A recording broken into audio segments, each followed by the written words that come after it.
वंदे मातरम दोस्तों, मैं हेमंत सिंह राजावत एक बार फिर आपके सामने हाजिर हूँ। आशा करता हूँ कि आप सभी लोग घर पर सुरक्षित होंगे और स्वस्थ होंगे। क्योंकि हमने अपनी फिजिक्स की सीरीज चालू की थी, जिसमें हमने अपना पहला चैप्टर यूनिट्स एवं डायमेंशन, मात्रक एवं विमाओं को फिनिश कर दिया है। आज हम अपना दूसरा चैप्टर, दूसरी यूनिट मोशन यानी गति, इसको चालू करने जा रहे हैं, जिसमें हम पढ़ेंगे गति क्या होती है, गति के प्रकार क्या होते हैं, दूरी एवं विस्थापन क्या होता है, चाल एवं वेग क्या होता है, त्वरण क्या होता है, और इसी में हम पढ़ेंगे गति के समीकरण। गति के समीकरण, जो 3 गति के समीकरण हैं उनको पढ़ेंगे, और इसके बाद पढ़ेंगे हम न्यूटन के गति के नियम। ये नियम भी 3 है। कभी कभी इनमें कन्फ्यूजन हो जाता है कि जो गति के समीकरण है और गति के नियम है, ये दोनों एक ही चीज़ है, लेकिन ये दोनों चीज़ें एक नहीं है, अलग अलग है, जो हम आने वाले अपने लेक्चर्स में पढ़ेंगे। तो आज हम सबसे पहले चालू करते हैं, गति या मोशन क्या होता है। गति या मोशन क्या होता है, इसके बारे में चर्चा करेंगे इस वीडियो लेक्चर में हम। तो सबसे पहले हम देखेंगे गति क्या होती है। गति या मोशन, फिजिक्स में हम देखें तो गति की अपनी एक परिभाषा है। फिजिक्स में गति की अपनी एक परिभाषा है। क्या परिभाषा है? किसी वस्तु के सापेक्ष किसी अन्य वस्तु का समय के साथ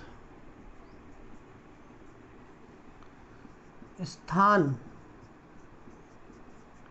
परिवर्तन ही वस्तु की गति कहलाती है, या वस्तु में क्या कहलाती है? मोशन। किसी वस्तु के सापेक्ष किसी अन्य वस्तु का समय के साथ, किसी वस्तु के सापेक्ष किसी वस्तु का समय के साथ स्थान परिवर्तन की दर को हम क्या बोलते हैं? स्थान परिवर्तन की दर को हम क्या बोलते हैं? गति बोलते हैं। जैसे एग्जाम्पल के लिए, ये एक सड़क है, यह एक सड़क, इस पे एक बस जा रही है, ठीक है, इस पे एक बस जा रही है, जो अभी कुछ समय पहले यहाँ पर थी, और कुछ समय बाद ये बस कहाँ पर होगी? यहाँ पर आ जाएगी। तो इसने यहाँ से इस स्थिति से आके यहाँ तक आने में कुछ ना कुछ समय लिया, और अभी कुछ देर पहले मैंने जब इसको देखा तो ये यहाँ पर थी और कुछ देर बाद यहाँ पर आ गई। तो यहाँ से यहाँ तक आने में उसको कुछ समय लगा, और यहाँ से यहाँ तक इसने कुछ ना कुछ दूरी तय करी और अपने स्थान को परिवर्तित कर दिया। ए पॉइंट से ये कहाँ पहुँच गई? बी पॉइंट पर। अब ये सारी चीज़ें देखने वाला कौन? मैं हूँ। तो मेरे सापेक्ष इस बस ने समय के अनुसार, इस बस ने समय के अनुसार अपनी स्थिति में ए से बी में परिवर्तन कर दिया। ए स्थिति में थी जब मैंने इसको कुछ समय पहले देखा था, तब ये कहाँ थी? ए स्थिति पर थी ये बस, और कुछ समय बाद ये बस कहाँ पहुँच गई? बी स्थिति पर पहुँच गई। तो मेरे अकॉर्डिंग क्या हुआ? मेरे सापेक्ष क्या हुआ? इस बस ने क्या की? गति करी। तो गति हमेशा सापेक्ष होती है। गति हमेशा कैसी होती है? सापेक्ष। गति हमेशा सापेक्ष होती है, यानी रिलेटिव होती है। गति के लिए हमको गति के लिए 2 चीज़ों की आवश्यकता होती है। एक तो रेफरेंस पॉइंट की, यानी मूल बिंदु की, यानी मूल बिंदु। इस बस का मूल बिंदु क्या है? यहाँ ए पॉइंट इसका मूल बिंदु है। इस मूल बिंदु से इस बस ने जब दूरी जब चलना प्रारंभ किया और इसने अपना समय के अनुसार अपनी स्थिति में परिवर्तन किया, तो ये कहाँ पहुँच गई? बी बिंदु पर। तो अब मैं यहाँ पूछूं अगर कि इस बस ने किसके सापेक्ष गति करी, तो इसका ये मूल बिंदु है, ए के सापेक्ष जिसने क्या करी? गति करी, और कहाँ पर पहुँच गई? कुछ समय बाद बी पॉइंट पर पहुँच गई। तो गति हमेशा सापेक्ष होती है, और गति हमेशा कहाँ से चालू होती है? मूल बिंदु से। मूल बिंदु, उसके लिए हमें एक ओरिजिन पॉइंट की आवश्यकता होती है। गति को दर्शाने के लिए हमको 2 चीज़ की आवश्यकता होती है। एक तो सापेक्ष, किसके सापेक्ष कर रही है, किसके रिलेटिव में कर रही है, ये जो बस है ये मेरे रिलेटिव कर रही, मेरे सापेक्ष गति कर रही है। और दूसरा मूल बिंदु या ओरिजिन पॉइंट, ये दो चीज़ें हमें क्या होती हैं, आवश्यक होती हैं किसमें, गति को दर्शाने के लिए। एक तो ओरिजिन पॉइंट और एक सापेक्ष, किसके सापेक्ष। जैसे एग्जांपल से समझें, आप और आपका मित्र किस में जा रहे हैं, एक कार में जा रहे हैं।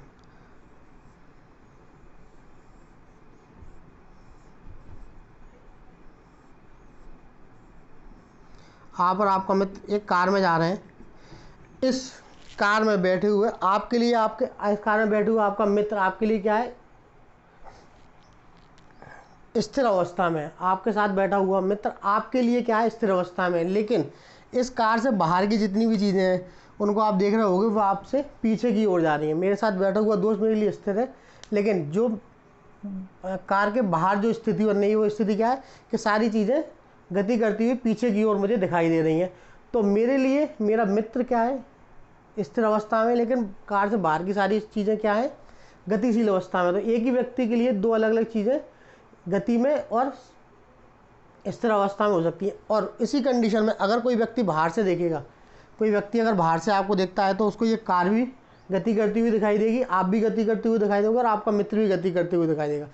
तो जब भी हम गति को देखते हैं तो गति देखने वाले के नज़रिए पर डिपेंड करती है कि आप देख किस एंगल से रहे हो या किस स्थिति से आप देख रहे हो, वहाँ से डिपेंड करती है कि उस वस्तु में गति है या नहीं है। जैसे कि मैं आपको बताऊँ, अभी इस क्लासरूम में मैं अगर आपसे पूछूँ ये दीवारें जो हैं ये सारी स्थिर अवस्था में हैं या गतिशील अवस्था में है, तो आप मुझसे बोलोगे कि सर ये तो सालों से ये दीवारें यहीं पर खड़ी हुई हैं, इनमें हमने कोई मूवमेंट नहीं देखा, कोई गति नहीं देखी। तो ये आपके लिए जिस स्थिति से आप इस दीवारों को, इन दीवारों को देख रहे हैं या इस बोर्ड को देख रहे हैं, तो ये आपके देखने के नज़रिए से क्या है, विराम अवस्था में। लेकिन अगर आप एक एस्ट्रोनॉट होते या आप एक अंतरिक्ष यात्री होते और आप पृथ्वी से बाहर जाकर अंतरिक्ष में जाकर आप पृथ्वी को देखें तो पृथ्वी अपने अक्ष पर भी घूम रही है और पृथ्वी सूर्य के चारों ओर भी घूम रही है। तो जब पृथ्वी ही स्थिर नहीं है, जब पृथ्वी स्थिर नहीं है तो पृथ्वी पर मौजूद कोई भी पिंड या वस्तु स्थिर हो सकती है क्या, नहीं हो सकती। तो अंतरिक्ष यात्री के लिए ये पृथ्वी पूरी घूम रही है, तो उसके लिए दीवार भी घूम रही है, मैं भी घूम रहा हूँ, मैं भी गति कर रहा हूँ, इस क्लास में रखी हुई हर बेंच टेबल सब कुछ मूव कर रही है, ठीक है। तो गति हमेशा देखने के नज़रिए पे डिपेंड करती है। और गति की परिभाषा क्या होती है, किसी वस्तु के सापेक्ष किसी अन्य वस्तु का समय के साथ स्थान परिवर्तन, एक स्थान से दूसरे स्थान पर पहुंचना ही क्या कहलाती है, गति कहलाती है। गति हमेशा कैसी होती है, सापेक्ष। हमेशा उसके लिए हमें दो वस्तुओं की आवश्यकता होती है, दो चीज़ों की आवश्यकता होती है, तभी हम गति को दर्शा सकते हैं। और एक हमको क्या आवश्यकता होती है, मूल बिंदु या ओरिजिन पॉइंट के, कहाँ से। अब मैं यहाँ खड़ा हूँ, यहाँ से मैं इस साइड आ गया, तो मैंने वहाँ से यहाँ तक गति करी। तो इन मार्करों के लिए मैंने कोई गति नहीं करी, क्योंकि ये मार्कर उस समय भी मेरे हाथ में थे और अभी भी मेरे हाथ में है, तो ये मैंने इनके लिए गति नहीं करी। अब मैं अपनी गति को दर्शाना चाहूँगा तो कहाँ से, तो मैं बोलूँगा कि मैंने उस बोर्ड के कोने से यहाँ तक गति करी है, उस बोर्ड के कोने से। तो वो बोर्ड का कोना क्या हो गया, मेरा ओरिजिन पॉइंट हो गया या मेरा सापेक्ष बिंदु हो गया, कि मैं वहाँ से यहाँ तक आया। 1.5-2 मीटर की जो भी मैंने गति करी, दूरी तय करी है, वो कैसे करी है, कुछ समय पहले मैं वहाँ पर था, तो वहाँ से यहाँ तक आने में मुझे कुछ ना कुछ समय लगा, तो मैंने एक ओरिजिन पॉइंट मान लिया बोर्ड का कुन्ना। तो वहाँ से यहाँ तक आने में मुझे जो समय लगा या मैंने जो दूरी तय करी उसको मैंने क्या बोला, गति का नाम दिया। तो गति हमेशा सापेक्ष होती है। अब जैसे मैं इस बोर्ड से आपकी ओर आ रहा हूँ तो ये मैं गति कर रहा हूँ, या पीछे जा रहा हूँ तो मैं गति कर रहा हूँ, सापेक्ष गति कर रहा हूँ, या किसी ना किसी चीज़ से रिलेटेड, इस बोर्ड से दूर आ रहा हूँ, मैं इस बोर्ड के करीब जा रहा हूँ, तो गति हमेशा सापेक्ष होती है। तो वो गति आपको बिल्कुल अच्छे समझ में आ गई होगी। अब हम देखते हैं कि टाइप्स ऑफ मोशन क्या होते हैं, गति के प्रकार कितने होते हैं। तो गति कई प्रकार से हो सकती है, गति कई प्रकार से हो सकती है। जैसे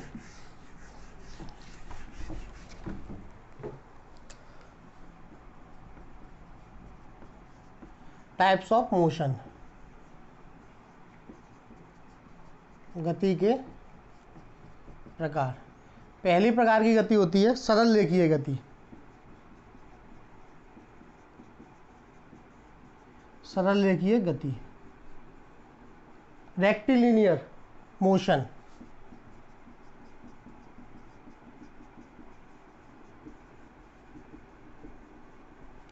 इस प्रकार की गति में क्या होता है, कोई भी वस्तु या पिंड एक सीधी रेखा में, कोई भी वस्तु या पिंड एक सीधी रेखा में क्या करता है, गति करता है। जैसे ये व्यक्ति है, कुछ समय पहले यहाँ था, कुछ समय बाद यहाँ होगा, कुछ समय बाद यहाँ होगा, कुछ समय बाद यहाँ होगा, बिल्कुल सीधी रेखा में। जब कोई भी वस्तु या कोई भी पिंड एक सरल रेखा में गति करता है तो उसको हम क्या बोलते हैं, सरल रेखीय या रेक्टिलिनियर मोशन बोलते हैं। उदाहरण, एग्जाम्पल,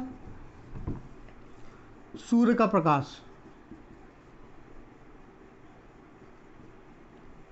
सूर्य का प्रकाश, सूर्य का प्रकाश जिस तरीके से हमारी पृथ्वी पर आता है किरणों के माध्यम से, वो क्या एक सरल रेखीय गति है।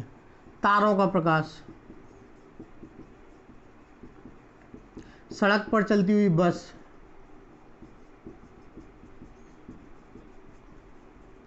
बस या कार, कुछ भी कह सकते हैं।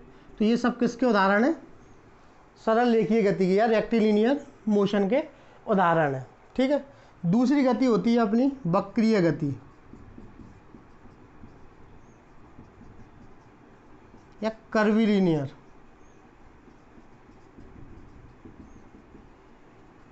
मोशन, जब भी कोई वस्तु, कर्वीलिनियर मोशन या वक्रीय मोशन क्या होता है, जब भी कोई वस्तु सरल रेखा का, सीधी रेखा का या सीधे पाथ का अनुसरण ना करती हुए एक वक्रीय मार्ग का, इसको यहाँ समझाएं तो वक्रीय मोशन, जब भी कोई वस्तु एक सीधी रेखा या सीधे पाथ को फॉलो ना करती हुए, सीधी रेखा को फॉलो ना करते हुए एक वक्रीय पथ का क्या करता है, अनुसरण करता है, तो उसको हम क्या बोलते हैं, वक्रीय गति बोलते हैं। अगर यहाँ कोई व्यक्ति है, उसके हाथ में बॉल है, उसने बॉल फेंकी, वो बॉल को सीधे ना फेंकते हुए इस तरीके से इस वक्रीय मार्ग पर फेंकता है, तो ये गति क्या कहलाएगी, वक्रीय गति कहलाएगी। वक्रीय गति या कर्वीलिनियर मोशन। तो जब भी कोई वस्तु या पिंड सीधी या सरल रेखा का अनुसरण ना करते हुए एक वक्रीय पाथ को अपनाए या वक्रीय पथ का अनुसरण करे, तो ऐसे मोशन को हम क्या बोलते हैं, वक्रीय मोशन बोलते हैं, वक्रीय गति बोलते हैं। उदाहरण, एग्जाम्पल, क्रिकेट बॉल को बैट से मारने पर होने वाली गति। जब भी आपने देखा हो क्रिकेट में, जब भी बैट्समैन बॉल को मारता है तो वो एक कर्व बनाती हुई बाउंड्री के पार चली जाती है। जब भी सिक्स होता है तो वो हमेशा एक कर्व लाइन को फॉलो करती हुई बॉल कहाँ चली जाती है, बाउंड्री के पार चली जाती है, तो वो गति क्या कहलाएगी, वक्रीय गति कहलाती है। इसके अलावा वॉलीबॉल खेलते हुए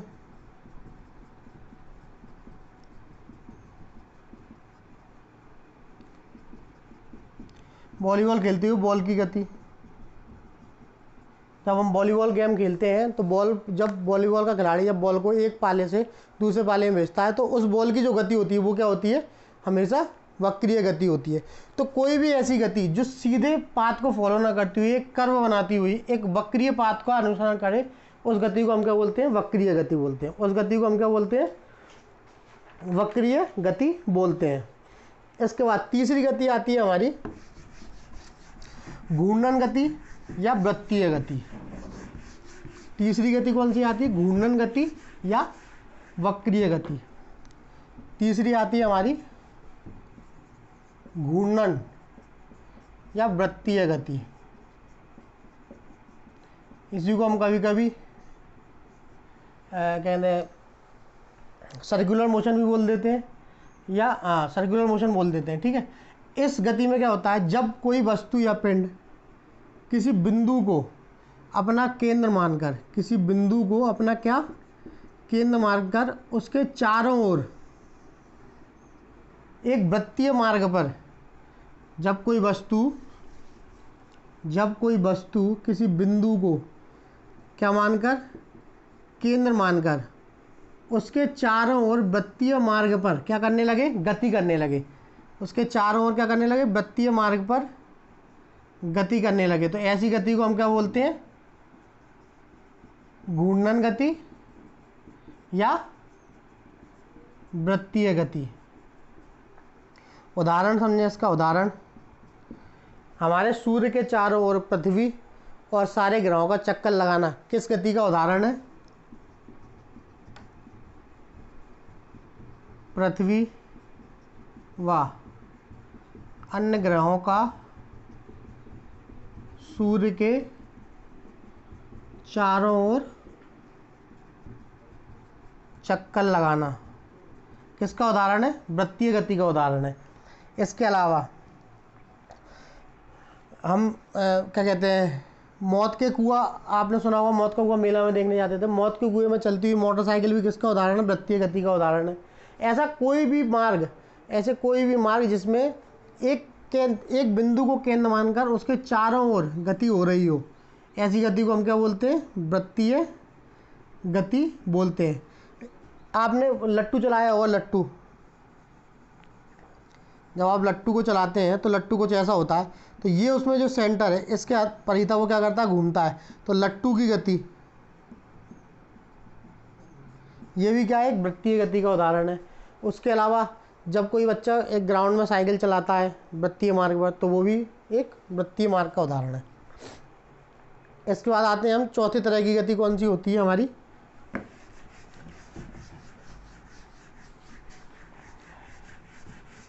अब आती है हमारी दोलन गति। दोलन या oscillation motion, oscillatory motion, oscillatory motion. दोलन गति, जब कोई पिंड या वस्तु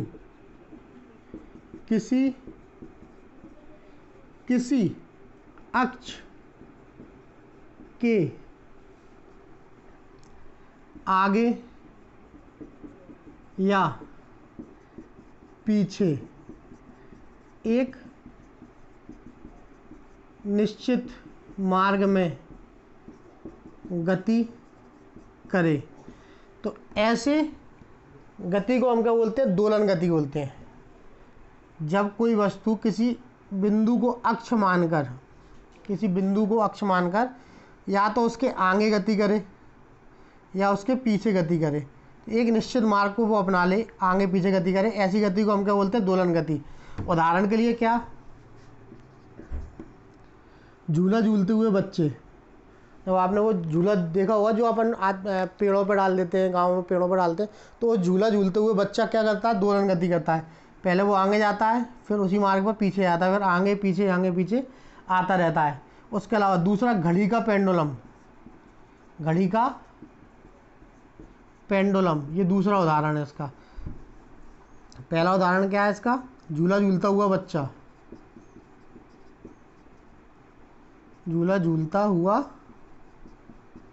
बच्चा, या कुछ झूला कुछ ऐसा लगा हुआ होता है जिस पर यहाँ से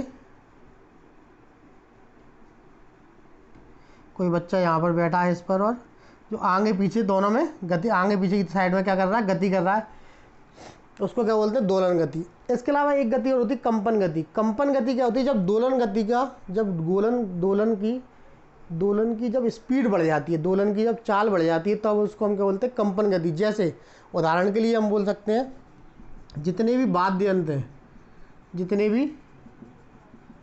यंत्र हैं उनमें जब गति होती है तो कौन सी होती है, कंपन गति होती है, कंपन गति।